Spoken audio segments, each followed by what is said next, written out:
Bonjour, aujourd'hui nous allons créer un ensemble de différentes fonctions en opérant des transformations de la fonction de base sinus. Vous remarquez en vert la fonction sinus bien connue de tous, avec ses valeurs particulières. Sinus de 0 vaut 0, sinus de pi demi vaut 1, sinus de pi 0, 3 pi demi moins 1, etc. etc. En effet, l'axe des abscisses, je l'ai gradué en radians pour exprimer les différentes valeurs des angles. Autre variante, l'inconnu n'est plus exprimé sous la forme d'un x mais d'un t pour symboliser le temps. En effet, les fonctions sinus sont très souvent utilisées pour modéliser des variables qui évoluent en fonction du temps. Alors nous allons associer différents paramètres à la fonction sinus. Donc la fonction sinus sera exprimée sous la forme de a fois sinus de oméga fois t, on a connu, plus phi plus b. La fonction sinus telle que représentée ici avec ses paramètres de base, un des paramètres caractéristiques étant la période. Nous avons défini la période comme l'espace qui sépare deux crêtes. Je remarque ici que pour passer d'une crête à l'autre, j'ai un espace de 2π qui le sépare.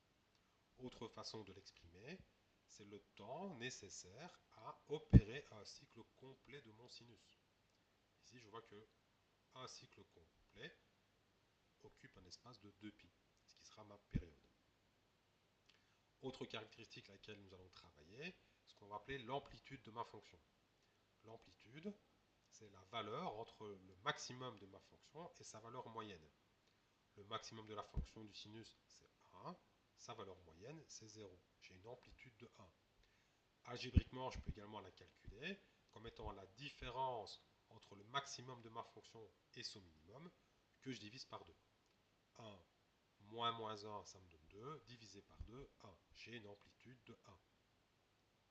Alors, premier paramètre, le paramètre A. A qui vient multiplier le sinus. A fois sinus de t.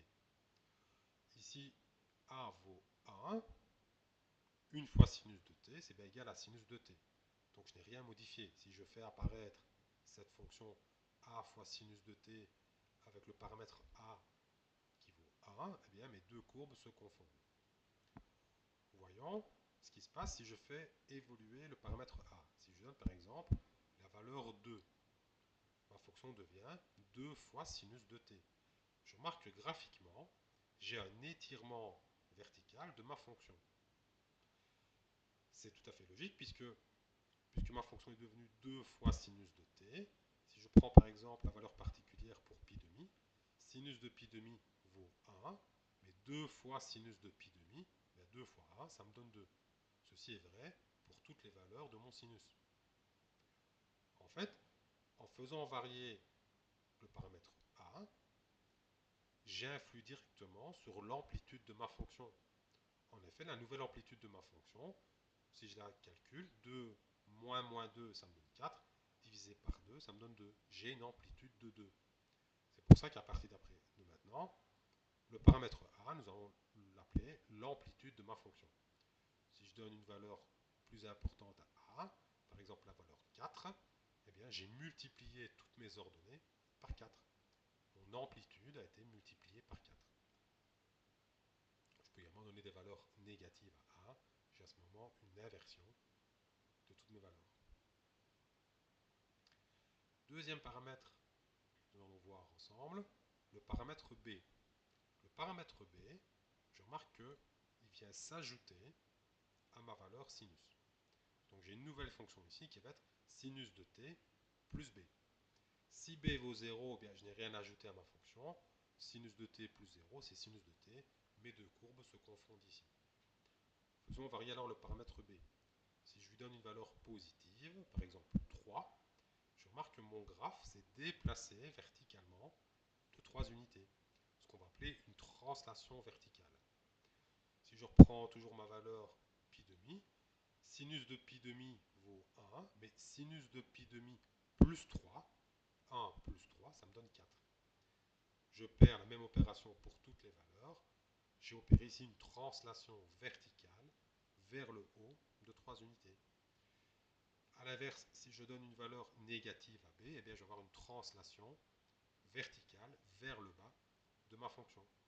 On appellera désormais b le déplacement vertical de ma fonction. Troisième paramètre que nous allons faire évoluer ici, oméga. Oméga qui vient multiplier mon inconnu t. Donc je vais créer une nouvelle fonction qui va être sinus de oméga fois t. Nous allons appeler oméga la vitesse angulaire de ma fonction. Ici, oméga vaut 1, donc sinus de 1 fois t, eh bien c'est la même chose que sinus de t. Mes deux courbes, de nouveau, se confondent. Si je fais augmenter le paramètre oméga, si je donne par exemple la valeur 2, ma fonction devient sinus de 2 fois t. Je remarque graphiquement que j'ai une contraction horizontale de ma fonction. Quel est l'impact alors de la vitesse angulaire sur ma fonction? Nous avons dit tout à l'heure que la période de la fonction sinus de t est une période de 2π. Je parcours un cycle complet sur une période de 2π. Si ma vitesse angulaire augmente et devient 2, sur la même période, je parcours non plus un cycle, mais 2 cycles. La période de ma nouvelle fonction a été divisée par 2. En effet, je parcours un cycle complet sur une période de π. J'ai donc un rapport inverse entre ma période et ma vitesse angulaire. Plus ma vitesse angulaire augmente, plus ma période diminue. Si ma vitesse angulaire, je la pousse jusqu'à 4, eh bien je divise ma période par 4. En effet, je vois que je parcours un cycle complet sur une période maintenant de pi demi. Alors que ma période de base était de 2π, j'ai donc divisé ma période d'un facteur 4. Je peux donner également une valeur comprise entre 0 et 1 à ma vitesse angulaire. Par exemple, 1,5. Ma fonction devient sinus de 1,5 t. Je remarque que ma période passe de 2π à 4π. J'ai toujours ce rapport inverse entre ma vitesse angulaire et ma période. Je peux également donner une valeur négative. Comme tout à l'heure, j'ai une inversion alors de mes valeurs. Dernier paramètre que nous allons faire varier ensemble, ce qu'on va appeler la phase à l'origine. Phi. Petit moyen mnémotechnique. Phi, phase à l'origine. C'est une valeur que je vais ajouter à mon inconnu t. Évidemment, je dois exprimer ma phase à l'origine dans la même unité que t. Puisque t est exprimé en radians, je vais exprimer également phi en radians. Voyons ce qui se passe si j'ajoute à ma fonction une phase positive. Par exemple, pi demi. Je remarque graphiquement que ma fonction se déplace vers la gauche. Donc si j'ai une phase positive, j'ai un déplacement, une translation horizontale cette fois-ci vers la gauche de pi demi. Si ma phase à l'inverse est négative, eh bien ma fonction se déplace vers la droite. J'opère une translation horizontale vers la droite. Si nous résumons ce que nous venons de voir ensemble, le paramètre A, que j'appelle désormais l'amplitude, opère un étirement de ma fonction verticale ou une contraction. Le paramètre B, lui, vient opérer une translation verticale soit vers le haut, soit vers le bas.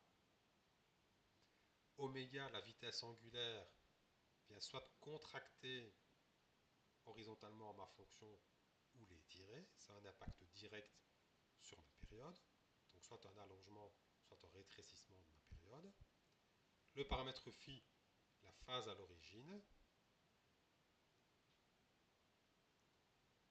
vient déplacer soit vers la gauche, soit vers la droite ma courbe. Donc je vais avoir une translation vers la gauche si j'ai une phase positive, une translation vers la droite si j'ai une phase négative. On voit donc qu'avec ces 4 paramètres au départ de la fonction sinus, je peux créer tout un ensemble de nouvelles fonctions.